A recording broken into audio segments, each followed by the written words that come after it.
మీరు వ్యక్తిగతంగా ఎదగడాన్ని బైబిల్ని ముందేసుకుంటున్నారు అని చెప్తా నేను. వ్యక్తిగతంగా ఎదగడం అంటే ఏంటి? అంటే అర్థం ఏంటి సార్? అంటే మీరు ఈ కోటు, ఆ పాయింట్, ఆ షర్టు, కిందకి ఒక నాలుగైదు కార్లు వేసుకొని వచ్చిర్రు, అవన్నీ వ్యక్తిగతంగా ఎవడో ఫైనాన్షియల్ గా సార్ కోట్ వేసుకోకూడదా? మీరు ఐపీఎల్ మ్యాచ్లకి వెళ్ళారు, మిమ్మల్ని ఏమన్నా అంటున్నాను నేను? అట్లా కాదు. నా వ్యక్తిగత ప్రశ్న ఏంటంటే, బైబిల్ని అడ్డు పెట్టుకొని ఒక వ్యక్తులు ఆర్థికంగా బలపడుతున్నారు, వాళ్ళ అవసరాలని అదునుగా చేసుకొని కోట్లు వేసుకుంటున్నాం, బలపడుతున్నారు, స్టూడియోకి వచ్చారు, మూడు ఫార్చునర్లు వేసుకొని వచ్చారు. ఎందుకు వేసుకొచ్చామా? 3 ఫ్లైట్ల మీద వచ్చాం కాదండి. వ్యక్తిగతంగా ఎదగడానికి బైబిల్ అడ్డు పెట్టుకున్నామని మీరు అంటున్నారండి. ఫ్యాక్ట్ ఇది. ఏమండి స్కూట్ వేసుకున్న దానికి దేవుడికి సంబంధం ఏంటి సార్? అట్లాగా సార్. సార్ నేను మీరు కట్ చేయకూడదు. చెప్పండి, మీరు ఎన్ని ఐపీఎల్ మ్యాచ్లు చూసారు ఈ 4 రోజుల్లో? ఎన్ని ఫ్లైట్లు మారారు? మరి అన్ని దేన్ని అడ్డు పెట్టుకుని సంపాదించారు? నాకు నెలకు ₹1,00,000 శాలరీ, అందులో నుంచి ₹1,00,000 రాకపోయినా మీకు వ్యక్తిగతంగా చాలా ఉంటాయి మీకు సోర్సెస్. కానీ క్రిస్టియానిటీ పాస్టర్ గారికి సోర్స్ దేవుడే. ఆ ఉన్నదాన్ని దాన్ని బేస్ చేసుకొని వ్యాపారంగా మార్చుకోవాలి. అదే కదా మీ ఆలోచన. ఉన్నదానిలో ఉంటున్నాం సార్. అదే బైబిల్ ని వ్యాపారంగా మార్చుకోవడమేనా? సూట్ వేసుకుని వెళ్ళవలసిన చోట్లకి సూట్ వేసుకుని వెళ్తానండి. కద్దర్ షర్ట్ వేసుకుని వెళ్ళవలసిన చోట్లకి కద్దర్ షర్ట్ వేసుకుని వెళ్తాను సార్. షూ వేసుకోవలసిన వాళ్ళకి షూ మీద వెళ్తాను, లేదంటే చెప్పులు వేసుకుని వెళ్ళిపోతాను సార్. నేను చెప్పేది అదండి. కార్ మీద వెళ్ళిన సందర్భాలు ఉన్నాయండి, నడిచి వెళ్ళిపోయి వచ్చిన సందర్భాలు ఉన్నాయి. ఎట్లా వస్తాయి సార్? ఇప్పుడు నేను ఈ జర్నలిజం ఫీల్డ్లో దాదాపు 3.5-4 ఏళ్ల నుంచి ఉన్నా. ఒక కారు కొనాలంటేనే నాకు చాలా ఇబ్బంది అయ్యి మొన్న కొనుక్కున్నా. అటువంటిది ఒక పాస్టర్ అని చెప్పుకొని ఒక 10 మీటింగ్లకు అటెండ్ అయ్యి మంచి హైఫై లగ్జరియస్ లైఫ్, ఫ్లైట్లలో వెళ్ళడం, లేదంటే ఆర్థికంగా ల్యాండ్స్ కొనడం, ఫైనాన్షియల్గా బిల్డ్ అవ్వడం ఎట్లా సాధ్యమవుతుంది? మీరు పేద ప్రజల్ని దీన్ని సార్ లగ్జరియస్ లైఫ్ అనకండి సార్. చాలా తగ్గింపుతో కూడిన జీవితం అండి క్రైస్తవ సేవకుడి యొక్క జీవితం సార్. చాలా తగ్గింపుతో కూడిన జీవితం సార్. సార్ ఇప్పుడు కోట్ వేసుకుని వచ్చినంత మాత్రం లగ్జరియస్ లైఫ్ అనడానికి వీళ్ళే సార్. అదే చెప్తున్నా సార్. నేను నడిచి వెళ్ళిన రోజులు ఉన్నాయి సార్, నేను ఆటోల మీద వెళ్ళిన రోజులు ఉన్నాయి. ఇప్పటికీ కూడా మీరు బస్సు మీద వెళ్ళిపోమంటే వెళ్ళిపోతాను. నాకు అలాంటిది ఏమి లేదు. చెప్తున్నాను సార్, నేను ఎలాగన్నా ఉంటాను సార్. అలాగే ఉండాలని ఏమి లేదు సార్. ఉంటాం, లేకపోతే లేనట్టు ఉంటాం. దేవుడు ఇచ్చాడు, ఇచ్చినంత కాలం ఉంటాం. దేవుడు ఇవ్వలేదు, లేనప్పుడు లేనట్టుగానే ఉంటాం. ఎంత ఛార్జ్ చేస్తారన్నా మీరు ఒక మీటింగ్కి వెళ్తే? సార్ ఛార్జీలు ఏమి ఉండవు సార్. ఛార్జీలు ఏమి ఉండవు. ఏమో అలా ఛార్జీలు చేసేటువంటి పాస్టర్లు పుట్టుకొచ్చినట్టుగా నేను విన్నాను. అందువల్ల కూడా కొంచెం క్రైస్తవ్యానికి డ్యామేజ్ వస్తుంది. ఛార్జ్ చేయరా సార్? నేను ఏ మీటింగ్కి వెళ్ళినా కదా, మీరు రాత్రి అంతా ప్రిపేర్ అయ్యి మోటివేషనల్ స్పీచ్ ఇస్తున్నారు సార్. ప్రిపేర్ అవడానికి ఏం లేదు సార్. ప్రిపేర్ అవడానికి ఏం లేదండి. ఎవరన్నా పిలిచారనుకోండి, ఆ డేట్ ఫ్రీ ఉందనుకోండి, వెళ్తామండి. చాలా మంది అడుగుతారు ఎంత ఛార్జ్ చేస్తారండి. అసలు నేను ఎప్పుడు చెప్పలేదు సార్. అంటే దేవుని యొక్క ప్రవచనాలు చెప్పాలంటే మీకు పైసలు కట్టాలి. వాళ్ళకి ఇవ్వాలనుకుంటే ఇస్తారు సార్. దేవుని యొక్క స్తోమతకి తగినట్టుగా ఇస్తారు సార్. వాళ్ళ హృదయ ప్రేరేపణ బట్టి ఇస్తారండి. ఇవ్వకుండా ఉండే వాళ్ళు కూడా ఉంటారండి. నేను ఒక గర్వంగా ఒక మాట చెప్పాలా సార్? ఇదే మా హిందుత్వంలో ఒక గుడికి ఒక పూజారిగా ఉండేటువంటి వ్యక్తి సాధారణంగా 20 ఏళ్లకు తన పూజారి లైఫ్ని స్టార్ట్ చేస్తే 60-70 ఏళ్ల వరకు ఉంటే అదే 60-70 ఏళ్ల వరకు అదే గోచితో ఉంటాడు, అదే నిరుపేద కటిక పేదరికంలో ఉంటాడు మాయగా. పాస్టర్లు అని చెప్పుకునే మీరు కోట్లు వేసుకొని 2-3 నెలలు కాగానే ఒక్కటేసారి ఫైనాన్షియల్గా ఇంత బిల్డ్ అవ్వడానికి ఏంటండి? ఇల్లు లేని వాళ్ళు ఉన్నారండి, సొంత చర్చి లేని వాళ్ళు ఉన్నారండి, కనీసం వాహనం లేని పాస్టర్లు కూడా ఉన్నారు సార్. అందరు పాస్టర్లో కూడా హైలీ డెవలప్డ్ అని అనకండి సార్. దేవుడు దీవిస్తే అయ్యే వాళ్ళు ఉన్నారు, కొంతమంది తప్పుగా ఎదిగిన వాళ్ళు కూడా ఉన్నారండి. కానీ అది ఉంది ఇది ఉందని అంటున్నారు. కానీ నాకంటూ సొంత ఇల్లు లేదండి. నాకు ఈ రోజుకి సొంత ఇల్లు లేదు, సొంత కారు లేదు, ఏది నాకంటూ లేదు. నేను ఈ రోజు చెప్తాను. అంత బినామీ పేరు మీద ఉందా? బినామీ మీరు చెక్ చేసుకోండి సార్, మీరు చెక్ చేసుకోండి. ఎక్కడా కూడా ఎంత అని చెప్పి నేను ఎక్కడ ప్రెషర్తో ఎవరిని అడగను సార్. పిలిస్తే ఇస్తే తీసుకుంటాం, ఎంత ఇస్తే అంత ఇప్పటివరకు ఎన్ని ఒక అంటే ఈ బైబిల్ని అడ్డు పెట్టుకుని ఎన్ని వేల కోట్లు సంపాదించారు? ఉంటే బయటికి పెట్టండి, ఇన్కమ్ ట్యాక్స్ కి కంప్లైంట్ ఇవ్వండి. ఏమీ లేదు సార్. నేను డబ్బు సంపాదించుకునే రోజు వస్తే ఆ రోజు ముందు రోజే నేను దేవుడు నన్ను తీసేసుకోవాలని కోరుకునే ఏకైక వ్యక్తిని నేను. డబ్బు నా బ్యాంక్. మీరే అన్నారు ఆల్రెడీ నేను కొంతవరకు ఇస్తే తీసుకుంటా కానీ నేను ప్రెజర్ చేయను. అది దేవుడి వరకు ఉపయోగిస్తాను సార్. బోల్డ్ అంత మెయింటెనెన్స్ ఉంటుందండి చర్చిలు ఉన్న తర్వాత. చాలా చర్చిలకు మెయింటెనెన్స్ ఏముంటుందండి సార్? ఎందుకు ఉండదు సార్? చర్చిలకి మెయింటెనెన్స్ ఉంటుంది సార్, కరెంట్ బిల్స్ ఉంటాయి సార్, క్లీనింగ్ డిపార్ట్మెంట్స్ ఉంటాయి, కుర్చీలన్నీ చాలా ఉంటాయండి. విధవరాలకి ఇస్తూ ఉంటాం సార్, మేము లేనోళ్ళకి పెడతా ఉంటాం సార్. సంవత్సరం వచ్చేటప్పటికి చాలా మందికి. క్రిస్టియానిటీలో దేవుని ఆకారం ఏందో తెలియక, లేదంటే దేవుడు ఎలా ఉంటాడో తెలియక, లేదంటే దేవుడిని ఏ రకంగా పూజించాలనో తెలియక ఇదే బాప్టిజం తీసుకున్న వ్యక్తులు ఈరోజు మా హైందత్వాన్ని కాపీ చేసే ప్రయత్నం. ఒకడేమో చర్చిలకు బోనాలు ఎత్తుకొని పోతాడు, ఒకడేమో కొబ్బరికాయలు కొడతాడు, ఒకడైతే ఏకంగా కోడే కోస్తాడు, ఏటపోతే వస్తాడు. అది సమర్థ జాతర నాటి మీకంటూ ఒక సాంప్రదాయాలు లేకపోతే లేవని చెప్పుకోండి. మమ్మల్ని కాపేసి చేయడం అది ఎంతవరకు కరెక్ట్? దీనికి మీరు సమానం చెప్పాలి. ఇటువంటి విజువల్స్ కూడా మీరు చూసుంటారు. చూసాను సార్, నేను అదే చెప్తాను సార్. మీరు అన్నది 100% కరెక్ట్ అండి. నేను మొదటి నుంచే కరెక్ట్ మాట్లాడుతున్నా, మీరే ఇప్పుడు నా కాదు ఎందుకు చెప్తున్నాను చూడండి. ఇలాంటి వాళ్ళ వల్ల క్రీస్తుకు డ్యామేజ్ వస్తుందండి, క్రైస్తవ్యానికి డ్యామేజ్ వస్తుందండి. అలాంటి ఆచార వ్యవహారాలు ఏమీ లేవు సార్ క్రైస్తవ్యం. మరి లేనిది ఇప్పుడు నమ్ముతున్న వాళ్ళు గొర్రెబిడ్డలు అన్నట్టే కదా. ఒకటే చెప్పి రాధా మనోహర్ దాస్ గారు చెప్తున్నాడు గొర్రెబిడ్డలే వాళ్ళ. దాన్ని యాక్సెప్ట్ చేస్తాను నేను. ఆత్మతో సత్యముతో ఆరాధన. ఎవరండి గొర్రెబిడ్డలో? బోనాలు ఎత్తే వాళ్ళు గొర్రెబిడ్డలు అండి. బాణాలు ఎత్తేటువంటి క్రైస్తవులు పాస్టర్లు గొర్రెబిడ్డలు అనకండి, తోడేళ్ళు బిడ్డలో. గొర్రె బిడ్డలో గొర్రె స్వరూపం పొందుకున్న అలాంటి పనులకు దూరంగా ఉంటారు. గొర్రెలు అండమైన ఏంటంటే ఇంక మీ పని మమ్మల్ని. మరి ఎంత హాస్యాస్పదం కాకపోతే చర్చిల ముందు కోడి కోయడం ఏంటి సార్, కొబ్బరికాయలు కొట్టడం ఏంటి సార్? ఇదేం సంస్కృతి? గొర్రెబిడ్డలు కాకపోతే ఏమనాలి చెప్పండి మీరు. కరెక్ట్ కాదు సార్ అది. నేను చెప్తున్నానండి, అలా చేసే వాళ్ళు క్రైస్తువులు కాదు. ఓకే, క్రైస్తువులు ఎవరైనా మా హిందుత్వంలో ఇదే తిరుమల తిరుపతికి వెళ్ళి మటన్ తినంగా లేదంటే మందాగి ఎవడన్నా పోతాడా? ఒక్కరిని చూపించండి మీరు. అదే మీ చర్చిల ముందు 100 మంది కోడికి వస్తారు, 100 మంది బోనాలు ఎత్తుతున్నారు, లేదంటే 100 మంది కొబ్బరికాయలు కొడుతున్నారు. అది తప్పే సార్. ఇది మా గొప్పతనం అని చెప్తాం. అది తప్పు సార్. ఇది గొప్పతనం అని చెప్తాం. అది తప్పేనండి. అది అసలు క్రైస్తవుల్లో లేని ఆచారం అండి. కానీ అందొక మాట అన్నారు, మా హిందువుల్లో అక్కడికి వెళ్తారు అని చెప్పి. మంచిదే, చాలా క్రమంగా ఉంటారండి. స్వామీజీలు కావచ్చు, దీక్ష తీసుకున్న వాళ్ళు కావచ్చు, మాల తీసుకున్న వాళ్ళు కావచ్చు. నా ఫ్రెండ్స్ లో చాలా మంది ఉన్నారు అలాగా. ఇప్పుడు కూడా దీక్ష మా హిందుత్వంలో ఈరోజు సోమవారం అండి. సోమవారం వస్తే ఒక పొద్దులు ఉంటారు, నాన్ వెజ్ తినరు, మందు ఆగరు, లేదంటే శనివారం కూడా అట్లే ఒక్కొక్క రోజు కూడా స్వామాలు వేసుకునే వాళ్ళు ఉన్నారు. సంవత్సరానికి ఒక రోజు అదేదో పేరు పెట్టుకుంటారు, డిసెంబర్ నవంబర్ మంత్ లో చేస్తారు. ఏం పేరు అది?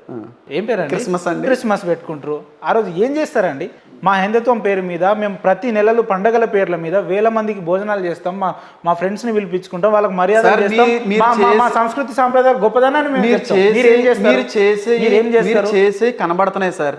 మా చేసే ఎందుకు ఇంతగా కనబడట్లేదంటే అండి, చేసి కనబడకుండా చెయ్యమన్న దేవుడు అండి. నీ కుడి చేతితో చేస్తే ఎడం చేతికి తెలియకూడదు. దొంగలు ఎవరైనా ఉంటే ఎడం చేస్తే ఇస్తే మీకు అర్థమైపోద్ది. ఇప్పుడు మేమేంటో ఈ చేతి ఇచ్చింది ఈ చేతికి తెలియకూడదు, ఈ చేతి ఇచ్చింది ఈ చేతికి తెలియకూడదు అన్నాడు. కాబట్టి మేము చేసి చాలా వరకు మరుగైపోయినాయి. చేస్తేనే కదా, కనబడకుండా చేస్తేనే కదా. ఏమీ చేయలేదండి. మదర్ తెరీసా ఇంత చేసింది ఏ దేవుని బట్టండి? ఏ దేవుని బట్టండి? ఏంటి అనాథాశ్రయాలు అని చెప్పి ఏ గ్రంథాన్ని బట్టి పుట్టుకొచ్చాయండి? ఒకసారి అండి, ఇలా విధవరాలని అనాథ పిల్లల్ని చేరదేవడం అనేది ఎక్కడ నుంచి పుట్టుకొచ్చిన ప్రేమ అండి? ఒకసారి అడుగుతున్నాను సార్. అంటరానితనం అనేటువంటిది ఈ గ్రంథంలో ఉందా సార్? అంటరానితనాన్ని తుడిచేసింది ఏ గ్రంథం అండి? అక్షరాస్యతను తుడిచేసింది ఏ గ్రంథం అండి? చెప్పండి. బాల్య వివాహాలను తుడిచేసింది ఏ గ్రంథం అండి? తుడిచింది ఏ గ్రంథం? తుడిచింది ఏ గ్రంథం అండి? సతీ సహగమనాన్ని తుడిచిందే గ్రంథం అండి? అన్ని బైబిల్ గ్రంథమే. మరి ఆ క్రిస్టియన్ మిషనరీస్ అనేటువంటి వాళ్ళు ఈ భూమి మీదకి, భారతదేశం మీదకి రాకపోయి ఉంటుంటే సార్, ఈ రోజున నా తండ్రికని చచ్చిపోతే మా తండ్రి గారి చిత్తులో మా అమ్మగారు కూడా ఎక్కి చచ్చిపోవాల్సిన అవసరత సార్. మీరు సతీ సహగమనాన్ని ఆపిరని మీరు అంటున్నారండి. ఈ దేశంలో మహిళలకు కూడా సర్వ సమానమైన హక్కులు ఉండాలని చెప్పింది, పోరాడింది మేం కదా సార్. సావిత్రిబాయి లాంటి వ్యక్తులు కదా మాట్లాడారు, పోరాడారండి. మన భారతదేశంలో హైందువులు కూడా చాలా మంది చాలా మంచి పనులు చేశారు. కానీ చాలా భయంకరమైనటువంటి ఆచారాలని కొట్టివేయడంలో క్రైస్తవం యొక్క పాత్ర పోషణ ఉంది భారతదేశంలో అంటున్నాను సార్. లేదంటే అడగండి, అస్తమాట్లు రాధా మనోహర్ దాస్ గారు గొర్రు అంటమే తప్ప, మనం చూడండి రాజమండ్రి దగ్గరికి వెళ్ళి ఎవరో ఇంటి ముందు సిలువు పెట్టుకుంటే అమ్మ నా బూతులు తిట్టేశారండి. ఎవరన్నా ఏ క్రైస్తుడైనా సరే మీ ఇంటి ముందు ఏదైనా హైందవ సంబంధమైన విగ్రహాలు ఉంటే ఎవరన్నా తిడతారండి? ఒకవేళ తిడితే మీకు బాధ అనిపించదా సార్? బాధ అనిపించదండి. ఇప్పుడు రాధా మనోహర్ దాస్ గారు అంత దారుణంగా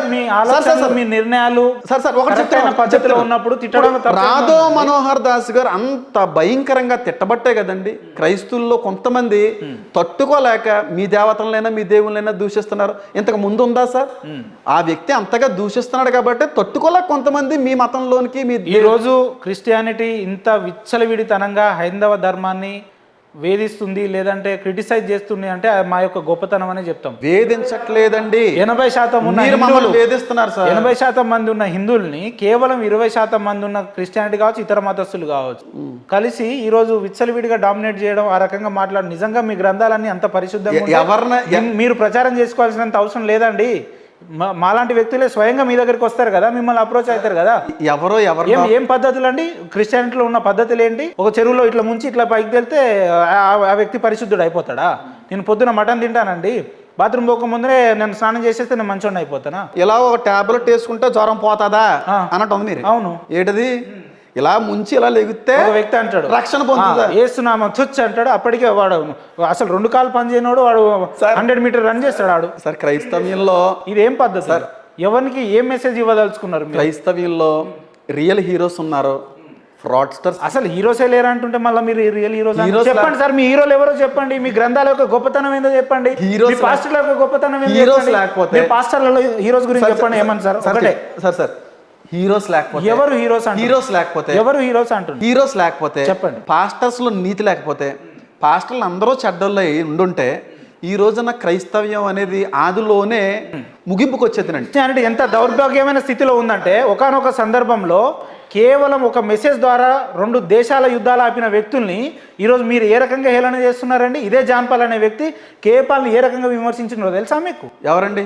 ఇదే జాన్ పాల్ అనే వ్యక్తి ఇదే ఏదో గ్లోబల్ ప్లీజ్ అంబాసిడర్ అని చెప్పుకునేటువంటి కేపాల్ని ఏ రకంగా మాట్లాడిందండి? ఇదా మీ సంస్కృతి? ఇదా మీ సాంప్రదాయం? అదే అంటున్నాను సార్. ఒక పాస్టర్కి ఐక్యత లేకపోవడం వల్ల కూడా మీ దగ్గర మాట్లాడిపించుకుంటున్నాను సార్. Right sir. మీ పాస్టర్లలో హీరో ఎవరంటే చెప్పడానికి ఇంతసేపు పట్టింది నేను చెప్తున్నా. మా దాంట్లో ఒక్క హీరోలు కాదు, 1,000,000 మంది హీరోలు ఉంటారు. నేను చెప్తా, మా సంస్కృతి సాంప్రదాయాలు కాపాడడానికి 1,000 సంఘాలు ఉన్నాయి, 1,000,000 మంది మనుషులు ఉన్నారు. నేను చెప్తా. మీ పాస్టర్లలో హీరో ఒక్కటి చెప్పండి. 2 minutes టైం ఇవ్వండి. 5 minutes ఇస్తా. కేఏ పాల్ జోకర్ కాదు సార్, చాలా మంది అనుకుంటున్నట్టు. కేఏ పాల్ అనేటువంటి మహా గొప్ప సేవకుడు అండి అని మీరు మూలంగా కేపాల్ అనేటోడు అసలు వాడు మనిషే కాదు. మళ్ళీ మాట్లాడేస్తున్నారు. చూపియాలా మీకు ఆ విజువల్? ఆయన వ్యక్తిగతమైన విషయం సార్. నేను అన్న సార్ కేఏ పాల్ గారిని. కేఏ పాల్ దేవుని సేవకుడు సార్, చాలా బలమైన పరిచయం చేశాడు. ఇంకొక పాస్టర్ దొంగ లెక్క ఎందుకు ఈ రోజున ఆయన ఒక జోకర్ గా చూస్తున్నారు కానండి, కొన్ని లక్షల మంది ఆయన స్పీచ్ కోసం ఎదురు చూసేవారు సార్. కొన్ని 100 దేశాల ప్రెసిడెంట్స్ ఆయన కొరకు ఎదురు చూసిన రోజులు ఉన్నాయి సార్. కొంతమంది యొక్క పనులను బట్టి ఆయన యొక్క జోకర్ గా అవ్వచ్చు, కానీ కేఏ పాల్ ఎప్పుడో కూడా దొంగ సాగు కూడా అనడానికి ఏ సాగు కూడా సరిపోడు సార్. మరి ఎందుకు జాన్ పాల్ గారు ఎందుకు సార్? ఆయన వ్యక్తిగత విషయం సార్. మీరు ఆయన కూడా పాస్టర్ కదా, మీరు కూడా పాస్టర్. మాకు లేదండి ఐక్యత లేకండి, మీతో మేము అనిపించుకుంటున్నాం సార్. ఐక్యత లేక మేము ఏం చెప్పమంటారు? ఎందుకన్నా హేమన్ గారు, మీరు క్రిస్టియానిటీ తీసుకోవడం ఎందుకు? ఐక్యత లేదని బాధపడడం ఎందుకు? రండి. మీరు ఇంకొక ప్రశ్న అడగదలుచుకున్నా మిమ్మల్ని. రామాయణం చదివారు ఎప్పుడన్నా? కాదు, రామాయణం దాని గురించి మాట్లాడదాం. మీరు మహేంద్ర గారి కంటే, క్రాంతి గారి కంటే చాలా స్మూత్ గా ఉన్నారు, కానీ మీరు స్మూత్ కాదని నాకు అర్థమైంది. నేను మొదట అదే చెప్పిన కదా, నేను కనిపించేంత ఫేర్ కాదని చెప్పిన కదా. సరే, ఇంకా 6 గంటలు అయితే దయచేసి మీరు ఇక్కడ నుంచి 10 గంటలు మాట్లాడమన్నా మాట్లాడతాను. 7 గంటల ప్రసంగం చేసిన రోజులు ఉన్నాయండి. అదండి, మీరు కేఏ పాల్ జోకర్ కాదు సార్. వ్యక్తిగతంగా కొంతమంది ఆయన మీద ద్వేషాల్లో లేదంటే ఏదైనా సార్. కేఏ పాల్ జోకర్ అని మేమంటలేము సార్, మీ పాస్టర్లే. ఐక్యత లేకండి, ఐక్యత లేకండి. తీర్పు తీర్చుట నీ పని కాదు, తీర్పు తీర్చకుడి అన్నాడండి నా దేవుడు నా బైబిల్లో. తీర్పు నేను తీరుస్తాను, కానీ సేవకులుగా చాలా మంది తీర్పు తీర్చేస్తున్నారండి. వాడు అలాంటి వాడు, వీళ్ళు అలాంటి వాడు. వాక్యం చెప్తుంది జాగ్రత్త పడండి, నా పేరట తోడేళ్ళు వస్తాయి, గొర్రెతోలు కప్పుకున్నటువంటి తోడేలు వచ్చుకొస్తాయి, జాగ్రత్త పడన్నాడు. కానీ ఎక్కడ కూడా ఏ సేవకుని విమర్శించమని కానీ, దూషించమని కానీ, తప్పు పట్టమని ఎక్కడ అనలేదు. తీర్పు తీర్చొద్దన్నాడు. నిజంగా తీర్పు తీర్చడం అనేది దేవుడి ఉద్దేశం అయితే, యేసుక్రీస్తు ప్రభు వారిని పట్టించడానికి ఇష్టపడినటువంటి ప్రయత్నించిన ఒక అపోస్తుల్ని బయట పెట్టడం క్రీస్తుకు పెద్ద విషయం కాదండి. వాడు మోసం చేస్తాడని తెలిసినప్పటికీ ఆయన మాత్రం బయట పెట్టలేదు సార్. తీర్పులో చూసుకుందాంలే అని వదిలేసాడండి. కానీ ఐక్యత లేదు సార్ మాలో. చెప్తున్నాం కదా సార్, ఐక్యత లేక ఈ రోజున మీ మధ్యన ప్రతిరోజు దోషణ కాదు, సబ్జెక్ట్ లేక అని అంట నేను. మీ మెదడులో మేత లేక అంట నేను. రాధమనోహర్ దాస్ గారు చెప్పేది 100% మేత ఉందో లేదో ఒకసారి రాధా మనోహర్ దాస్ గారిని కూర్చోబెట్టి కేవలం ఒక బైబిల్ని క్షుణ్ణంగా 2 సార్లు పరిశీలించిన మీరే ఈ రకంగా మాట్లాడితే, అన్ని వేదాలు చదివి, అన్ని గ్రంథాలు చదివి, అన్ని పురాణాలు, ఇతిహాసాలు మేము చదువుకున్న వ్యక్తులం మేమెంత మాట్లాడాలండి? ఒకటే, రాధా మనోహర్ దాస్ గారి కండిషన్ మీరు ఓకే అంటే ఇప్పుడే కూర్చుందాం. మీ పూర్వీకులు ఎవరో చెప్పండి, మీరు సరిపోతుంది కదా. ఎందుకండి మీ అమ్మ నాన్నలు ఎవరు, ఇప్పుడు వాళ్ళ అమ్మ నాన్నలు ఎవరు చెప్పండి, మీరు సరిపోతుంది. ఇప్పుడు అవతల నాతో మాట్లాడడానికి పూర్వీకులతో సంబంధం లేదని నేను అంటానండి. అరే అది ఆయన కండిషన్ సార్. ఆయన ఏమంటాడంటే ఆయననే డూప్లికేట్, ఆయన నాతో నేను మాట్లాడతాడు. నేను అదే చెప్తున్నాను సార్. టెన్నిస్ బాల్ పెట్టుకుని ఆడతానంటే తను టెన్నిస్ బాల్ గేమే. టెన్నిస్ మీరు మన కాదు సార్. ఐపీఎల్ కి చూడడానికి వెళ్ళారు, టెన్నిస్ బాల్ తో అయింది అక్కడ. మాటికి ఐపీఎల్ మరి చెప్పండి, టెన్నిస్ బాల్ తో ఆడితే మీరు 2,000 టికెట్ కొంటారా? ఏ ఏ ఏ బాల్ తో ఆడాలి? లెదర్ బాల్ తో ఆడాలి. లెదర్ బాల్ తో ఆడమానండి. బౌండరీకి బయట ఉండి నేను ఆడతాను, రండి ఎవరన్నా దమ్ముంటే 6 కొట్టంటే నేను వేసేటువంటి యార్కర్కి బౌన్సర్కి అంటాడేంటి? కూర్చొని నేను వేస్తాను, సమాధానం చెప్పమానండి. నేను క్రికెట్ కి పోయినా సార్. సార్ నేను చెప్తాను, కూర్చున్నా బైబిల్లో ఆడతా అంటే ఒప్పుకోరు కదా. నేను సవాల్ విసురుతున్నానండి. బైబిల్లో ఏ వచనాన్నైనా సరే తప్పుగా రుజువు పరిస్తే అప్పుడు చూడండి సార్, రమ్మానంటే రుజువు పరచమంటే. బైబిల్లో ఉన్న వచనాలన్నీ తప్పే అంటాడు ఆయన. ఏంటి పచ్చకామర్లు ఉన్న వాడికి లోకం అంతా పచ్చగా కనబడుతుందంట. మరి ఆయన అలాగ అయిపోయాడు పాపం. ఆయనకి మతి బాగుంటలేదేమో అని అనుకుంటుంటాను కొన్నిసార్లు. మరి హైందవ వీరులు మాట్లాడే ప్రయత్నం చేసిరా? ఎట్లుంటది మీకు సత్సంబంధాలు ఎట్లుంటాయి? ఆయనకి నాకు వ్యక్తిగతంగా ఏం కక్షలు లేవండి. ఆయనే క్రైస్తవ్యం మీద, క్రైస్తవుల మీద, శిలువు మీద బురద జల్లుతూ, దోషణలు జల్లుతూ అది ఇది చేస్తా ఉంటాడు. కానీ ఒక మీ మిత్రుడు మాట్లాడతాడు. నమస్కారం సార్. నమస్కారం అండి, చెప్పండి. ఎవరండి? సార్ ఏం లేదు సార్, నా పేరు ఉపేందర్ అండి. మీరు లైవ్ లో ఉన్నారు. చెప్పండి సార్, పర్లేదు. ఇక్కడ నా ఎదురుగా పాస్టర్ హేమన్ గారు ఉన్నారు సార్. ఓకే, నమస్కారం అండి పాస్టర్ గారు. ఇస్తున్నా వాళ్ళకి ఇస్తున్నా. అయితే ఆయన ఏమంటాడంటే బైబిల్లో ఎటువంటి వ్యతిరేకమైన ప్రవచనాలు ఉంటే నా దగ్గరికి రమ్మనండి అని అంటాడు ఆయన. తప్పకుండా సార్, ఒక్కసారి ఇవ్వండి సార్, నేను ఎక్స్ప్లెయిన్ చేస్తాను పాస్టర్ గారు. ఇస్తున్నా సార్, మాట్లాడు. ఎవరండి అయినా మీరు మాట్లాడండి సార్. నాకు ఎవరో తెలియదు కదా సార్. నా మిత్రుడే ఎవరైతే సబ్జెక్ట్ ఉన్న వ్యక్తి సరిపోతుంది. సబ్జెక్ట్ ఉన్న వ్యక్తి కదా. ఇప్పుడు ఆయన మాట్లాడడానికి ఆయన రెడీగా ఉన్నాడండి. నేను మాట్లాడతాను, ఆయన ఎవరో తెలియాలి కదా. శ్రీకాంత్ గారు అని నాకు తెలియదు సార్. ఆయన ఒకసారి మాట్లాడు, మీకు సబ్జెక్ట్ నాకు తెలియదండి. మీరు రాధా మనోహర్ దాస్ గారు మాట్లాడుతున్నారు. మీరు బైబిల్ గురించి డిస్కస్ చేయడానికి ఎవరైనా ఒకటే కదా సార్ మనం. మరి ఇప్పుడు బైబిల్ గురించి డిస్కస్ చేయడానికి ఎవరైనా ఒకటి అన్నప్పుడు రాధా మనోహర్ దాస్ గారితో డిస్కస్ చేయడానికి ఎవరో నాకు తెలియదు సార్. నాకున్న డౌట్ అడుగుతాను, మీకు వీలైతే చెప్పండి సార్, దాంట్లో తప్పేం లేదు. నేను చెప్పేది వినండి. ఇప్పుడు మీతో కూతుళ్ళతో సంసారం చేసావు, వ్యభిచారం చేసినప్పుడు యెహోవా దేవుడు ఎందుకు శిక్ష, సొదొమ గొమొర్రా నగరాన్ని తగలబెట్టినప్పుడు ఆయన మరి ఇది చేసిన తప్పని యెహోవా దృష్టికి ఎందుకు తప్పని చెప్పలేదు సార్? మీరు గోపి గారండి? నా పేరు గోపి అండి. ఏమండి గోపి గారు, మీరు చాలా సార్లు చాలా క్వశ్చన్లు వేస్తారు కదండి. కాదండి, మీరు వేసిన క్వశ్చన్లు అన్నిటికీ కూడా కౌంటర్ వీడియోస్ కాదు కౌంటర్ వీడియోస్ ఒక 50 చేశానండి గోపి గారు. ఒక 50 చేశాను. మెల్లగా మాట్లాడుకోండి, ఇబ్బంది ఏం లేదు. సబ్జెక్ట్ మాట్లాడండి. అలా కాదండి, మీరు చేసిన వాటికి సార్ నేను ఒక 50 చేశానండి. మీరు వేసిన ప్రతి ప్రశ్నకి ఒక 50 కౌంటర్ వీడియోస్ చేశాను. ఆయన మాట్లాడండి, ఆయన క్వశ్చన్ ఏందో అడిగిన తర్వాత చెప్పండి. లోతు చేసేయడని మీరు రుజువుపరిస్తే నేను బైబిల్ వదిలేస్తాను. కాదు ఒక నిమిషం మీకు నేను క్లారిఫికేషన్ ఇస్తాను. అందుకే అంటున్నానండి. ఏమండి మీరు క్లారిఫికేషన్ ఇస్తాను సార్.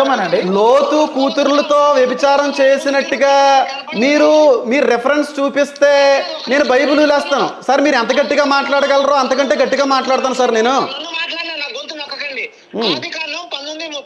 కాదండి, లోతు పాపం చేసినట్టుగా, లోతు తప్పు చేసినట్టుగా సార్ ఒక నిమిషం మీరు ఒక రిఫరెన్స్ చూపించండి, బైబిల్ వదిలేస్తాను.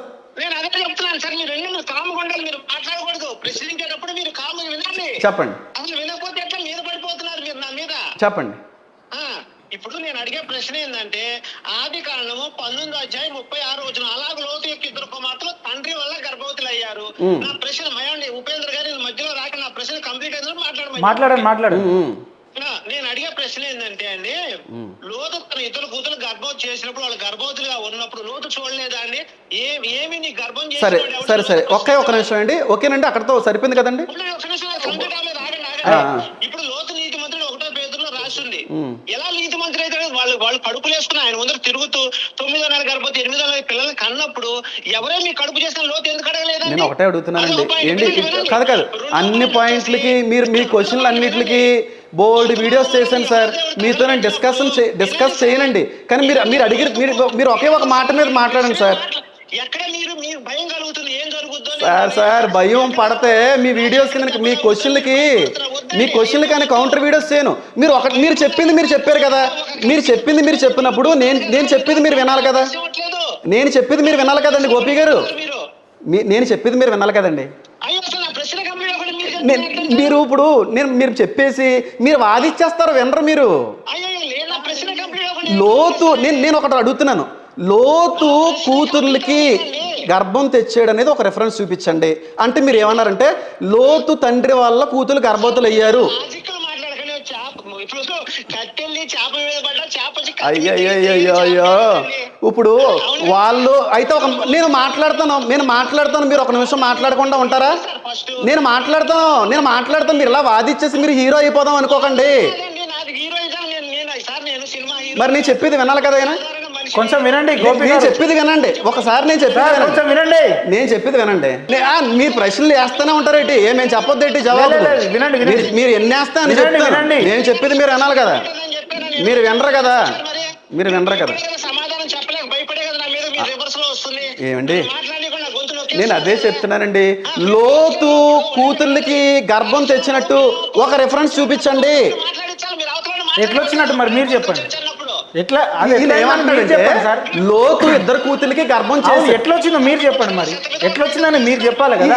వినకపోతే నేను ఏం మాట్లాడతాను చెప్పండి. గోపి గారు దయచేసి సార్ మీతో పెట్టుకుంటే అవ్వదు కానీ ఒక్క నిమిషం ఉండండి సార్. ఒక్క నిమిషం నేను చెప్పేది ఒక నిమిషం వింటారా? ఒక సెకండ్. లోతు నేను చెప్పేది వినండి. కూతుర్లతో కావాలని ఉద్దేశపూర్వకంగా పడుకున్నట్టుగా రెఫరెన్స్ చూపించలేరు. రెండోది లోతు వల్ల కూతుర్లు గర్భవతులు అయ్యారు.